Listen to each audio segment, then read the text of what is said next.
কাশীতে গিয়ে হরিহর তার স্ত্রী পুত্র নিয়ে জীবনের যে লড়াই, তার যে দ্বিতীয় পর্বটি শুরু করেছিলেন,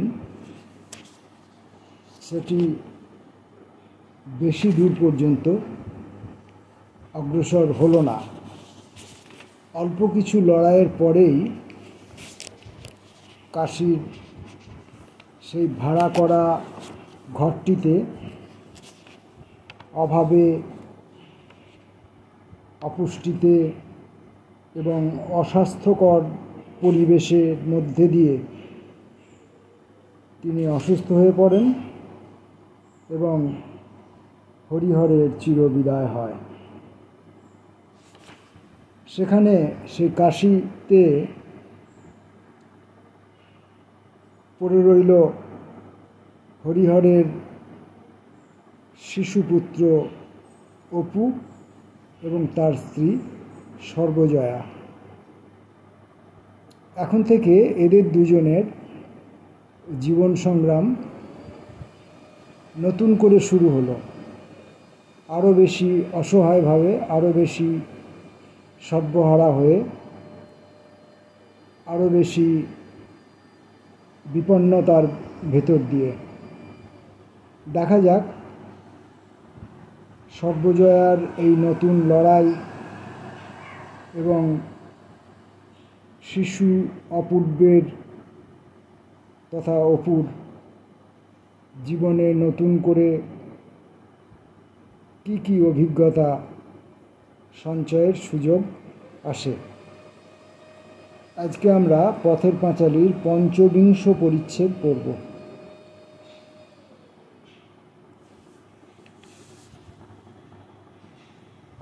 কোনরূপে মাসখানেক কাটিল। এই ১ মাসের মধ্যে সর্বজয়া নানা উপায় চিন্তা করিয়াছে, কিন্তু কোনোটাই সমীচীন মনে হয় না।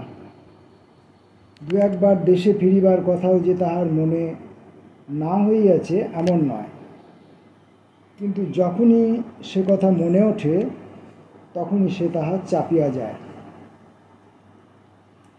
প্রথমত তো দেশের এক ভিটাটুকু ছাড়া বাকি সব কতক দেনার দায়ে, কতক এমনি বেচিয়া কিনিয়া আসা হইয়াছে, জমি জমা কিছুই আর নাই।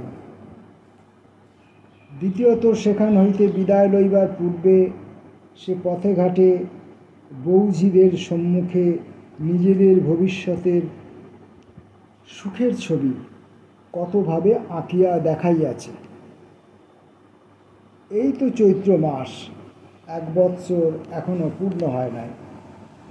ইহার মধ্যে এরূপ নিঃসম্বল দীন অবস্থায় তাহার উপরে বিধবার বেশে সেখানে ফিরিয়া গিয়া সকলের সম্মুখে দাঁড়াইবার কথাটা ভাবিতেই সে লজ্জায় সংকোচে মাটিতে মিশিয়া যাইতেছিল। যাহা হইবার এখানেই হোক, ছেলের হাত ধরিয়া কাশীর পথে পথে ভিক্ষা করিয়া ছেলেকে মানুষ করিবে। কে দেখিতে আসিবে এখানে?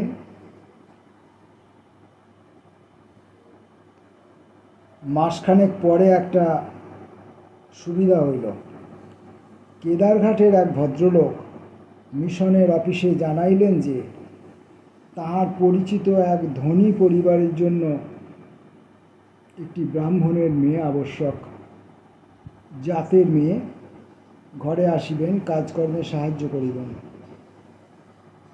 মিশন এরূপ কোনো লোকের সন্ধান দিতে পারেন কি না। শেষ পর্যন্ত মিশনের যোগাযোগে ভদ্রলোকটি অপুদের সেখানে পাঠাইতে রাজি হইলেন। সর্বজয়া অকুল সমুদ্রে কুল পাইয়া গেল। দিন দিন পরে সেই ভদ্রলোকটি বলিয়া পাঠাইলেন যে বাসা একেবারে উঠাইয়া যাইবার জন্য যেন ইহারা প্রস্তুত হয়, কারণ সেই ধনী গৃহস্থদের বাটি কাশীতে নয়, তাহাদের বাড়িতে কাহারা কাশীতে বেড়াইতে আসিয়াছেন, ফিরিবার সময় সঙ্গে করিয়া লইয়া যাইবেন।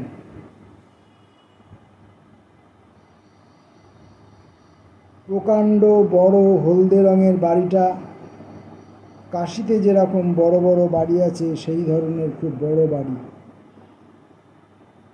সকলের পিছনে পিছনে সর্বজয়া ছেলেকে লইয়া সংকুচিতভাবে বাড়ির ভিতর ঢুকিল। অন্তঃপুরে পা দিতেই অভ্যর্থনার একটা রোল উঠিল। তাহার জন্য নহে, যে দলটি এইমাত্র কাশী হইতে বেড়াইয়া ফিরিল তাহাদের জন্য। ভিড় ও গোলমাল একটু কমিলে বাড়ির গিন্নি সর্বজয়ার সম্মুখে আসিলেন। খুব মোটাসোটা, একসময় বেশ সুন্দরী ছিলেন বোঝা যায়, বয়স 50-এর উপর। গিন্নিকে প্রণাম করিতেই তিনি বলিলেন, থাক থাক, এসো এসো, এই অল্প বয়সেই এটি ছেলে বুঝি? খাসা ছেলে, কি নাম? পরদিন হইতে সর্বজয়া চুক্তিমতো রান্নার কাজে ভর্তি হইল। রাঁধুনি সে একা নয়, 4-5 জন আছে। 3-4টে রান্নাঘর, আঁশ, নিরামিষ, দুধের ঘর, রুটির ঘর, বাহিরের লোকদিগের রান্নার আলাদা ঘর। ঝি চাকরদের সংখ্যা নাই। রান্না বাড়িটা অন্তঃপুরের মধ্যে হইলেও একটু পৃথক, সেদিকটা যেন ঝি চাকর বামুনের রাজত্ব। বাড়ির মেয়েরা কাজ বলিয়া ও বুঝাইয়া দিয়া যান মাত্র। বিশেষ কারণ না ঘটিলে রান্না বাড়িতে বড় একটা থাকেন না। গৃহিণী সর্বজয়াকে মাস 2 বেশ যত্ন করিয়াছিলেন। হালকা কাজ দেওয়া, খোঁজ খবর নেওয়া। ক্রমে ক্রমে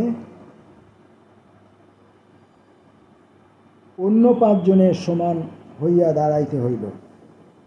বেলা 2টা পর্যন্ত কাজ করার পর প্রথম প্রথম সে বড় অবসন্ন হইয়া পড়ে। এভাবে অনবরত আগুনের তাতে থাকার অভ্যাস তাহার কোনো কালে নাই। অত বেলায় খাইবার প্রবৃত্তি বড় একটা থাকে না। অন্য অন্য রাঁধুনিরা নিজেদের জন্য আলাদা করিয়া মাছ তরকারি লুকাইয়া রাখে, কতক খায়, কতক বাহিরে কোথাও লইয়া যায়। সে পাতের কাছে একবার বসে মাত্র। একদিন সরু চালের ভাত রান্নার বড় ডেচকিটা নামাইবার সময় মোক্ষদা বামনিদিকে ডাক দিয়া বলিল, ও মাসিমা, ডেচকিটা একটুখানি ধরবে? মোক্ষদা শুনিয়াও শুনিল না। এদিকে ভাত ধরিয়া যায় দেখিয়া নিজেই নামাইতে গিয়া ভারী ডেচকিটা কাত করিয়া ফেলিল। গরম ফ্যান পায়ের পাতায় পড়িয়া তখনই ফোসকা পড়িয়া গেল। গৃহিণী সেই দিনই তাহাকে রুটির ঘরে বদলি করিয়া বলিয়া দিলেন, পা না সারা পর্যন্ত তাহাকে কোনো কাজ করিতে হইবে না।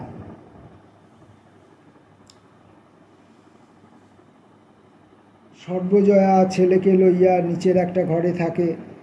ঘরটা পশ্চিম দিকের দালানের পাশেই, কিন্তু সেটা এত নিচু আর মেঝে এত স্যাঁতস্যাঁতে এবং ঘরটাতে সবসময় এমন একটা গন্ধ বাহির হয় যে কাশির ঘরও এর চেয়ে অনেক ভালো ছিল।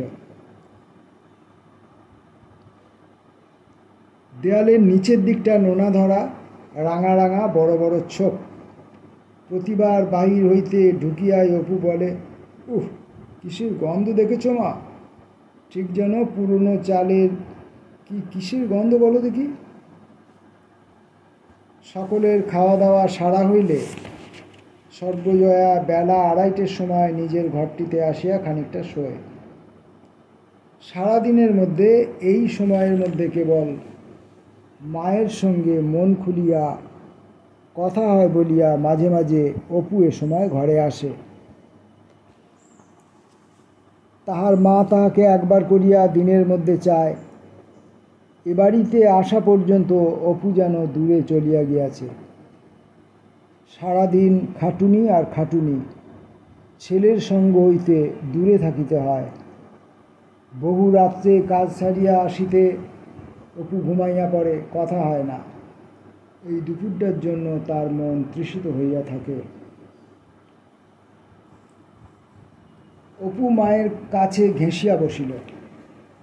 তাহার মা আদর করিয়া চিবুকে হাত দিয়া বলিল, কোথায় থাকিস দুপুরে বলতো? অপু হাসিয়া বলিল, ওপরের বৈঠকখানা ঘরে কলের গান বাজছে যে, শুনছিলাম ওই বারান্দা থেকে। সর্বজয়া খুশি হইল। হ্যাঁ রে, তোর সঙ্গে বাবুদের ছেলের ভাবসাব হয়নি? তোকে ডেকে বসায় খুব? অপু এটা মিথ্যা বলিল। তাহাকে ডাকিয়া কেহ বসায় না।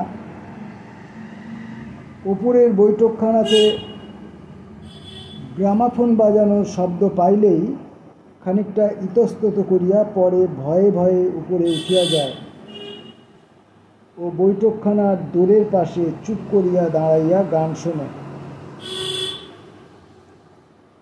প্রতি মুহূর্তেই তাহার ভয়, এইবার হয়তো উহারা তাহাকে বলিবে নিচে চলিয়া যাইতে।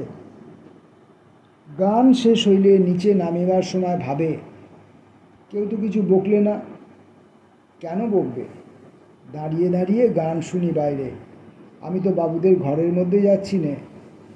এরা ভালো লোক খুব। এবারই ছেলেদের সঙ্গেও তার মেলামেশা হইল না। তাহারা উহাকে আমলই দেয় নাই।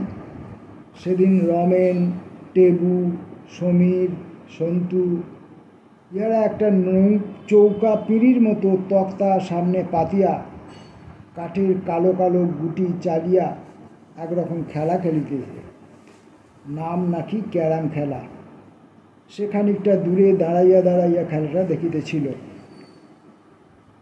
তার চেয়ে বেগুন বিচি খেলা ঢের ভালো।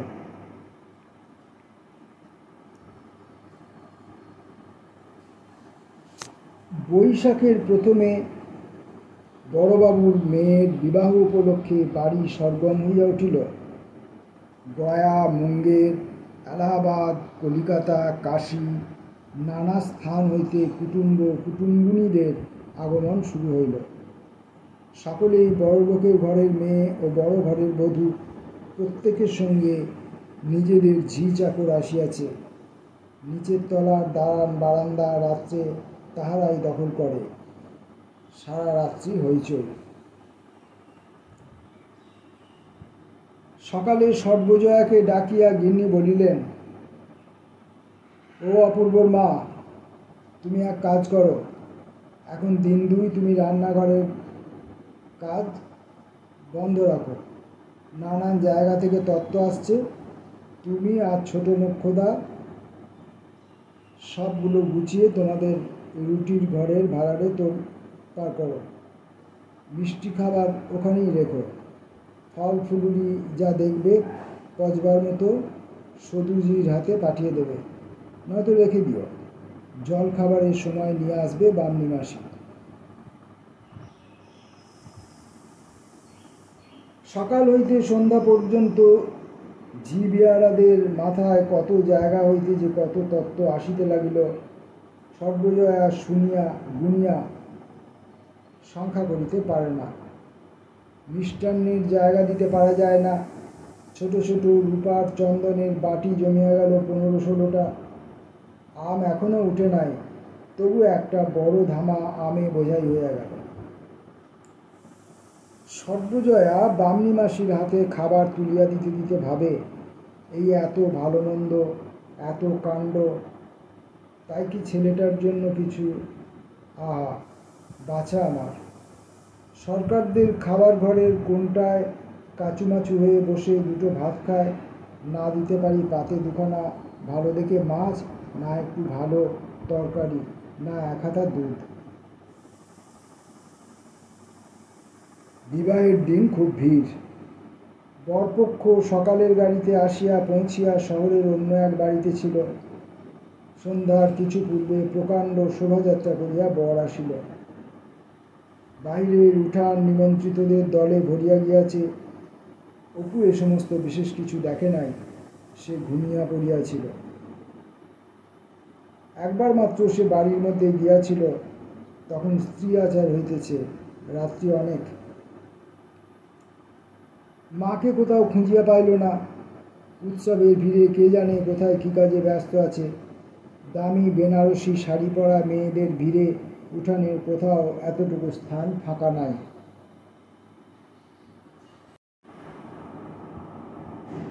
বিবাহের দিন দুই পরে শখের থিয়েটার উপলক্ষে আবার খুব হইচই। উঠানের এক কোণে স্টেজ বাঁধা হইয়াছে। আজকার থিয়েটার জিনিসটি কি সে আদৌ জানে না। আগ্রহ ও কৌতূহলের সহিত পূর্ব হইতেই ভালো জায়গাটি দখল করিয়া রাখিবার জন্য সে আসরের সামনের দিকে সন্ধ্যা হইতে বসিয়া রহিল।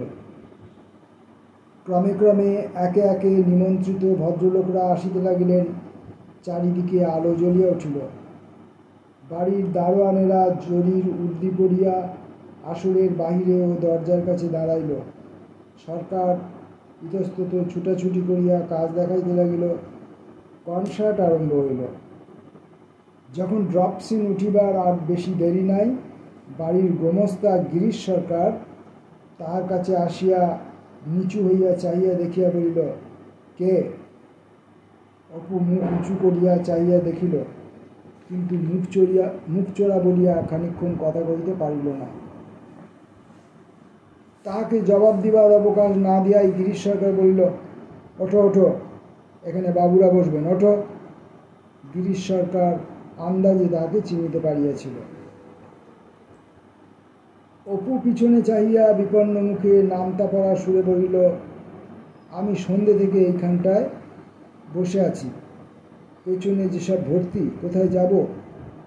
তাহার কথা শেষ হইতে না হইতে গিরিশ সরকার তাহার হাতের নড়া ধরিয়া জোরে ঝাঁকুনি দিয়া উঠাইয়া দিয়া বলিল, জ্যাঠা ছোকরা কোথাকার, জ্ঞান নেই। একেবারে সামনে, এখানে বাবুরা বসবেন, উনি এসেছেন মুখের কাছে বসতে। কোথায় যাব ওকে বলে দাও। ওই থামটামের কাছে গিয়ে বসবে যা কোথাও। অপু জড়সড় হইয়া কোনো দিকে না চাহিয়া অভিভূতের মতো আসরের বাহির হইয়া আসিল। হঠাৎ তাহার মনে হইল, আসরের সকলের চোখ তাহার দিকে, সকলেই কৌতূহলের সহিত তাহার দিকে চাহিয়া আছে। প্রথমটা ভাবিল, হঠাৎ এক দৌড় দিয়া সে এখনই এক আসর লোকের চোখের আড়ালে যে কোনো জায়গায় ছুটিয়া পালায়। তারপর সে গিয়া এক থামের আড়ালে দাঁড়াইল। তার গা ঠকঠক করিয়া কাঁপিতেছিল ভয়ে, অপমানে, লজ্জায়। তার সূক্ষ্ম অনুভূতির পর্দাগুলিতে হঠাৎ বেখাপ কাগজের কাঁপুনি লাগিয়াছিল। একটু সামলাইয়া লইয়া থামের আড়াল হইতে উঁকি মারিয়া দেখিল, কিন্তু চারিধারে চাকর বাকর, ওপরের বারান্দায় চিকের আড়ালে মেয়েরা। সে তো জানে না ওটা বাবুদের জায়গা। সে বারবার মনকে বুঝাইতে চেষ্টা করিল, তাহাকে সম্ভবত কেউ চিনিতে পারে নাই। কে না কে, কত তো বাইরের লোক আসিয়াছে, কে তাহাকে চিনিয়াছে। তারপর থিয়েটার আরম্ভ হইয়া গেল। সেদিকে তাহার লক্ষ্যই রহিল না। ওপরের ঘেরা বারান্দার দিকে চাহিয়া ভাবিল, ওদিকে মা নেই তো? যদি মা এ কথা জানিতে পারে? কিন্তু অপূর্বর ভয় সম্পূর্ণ অমূলক। তার মা তখন সে অঞ্চলে কোথাও ছিল না। এসব কথা তাহার কানেও যায় নাই।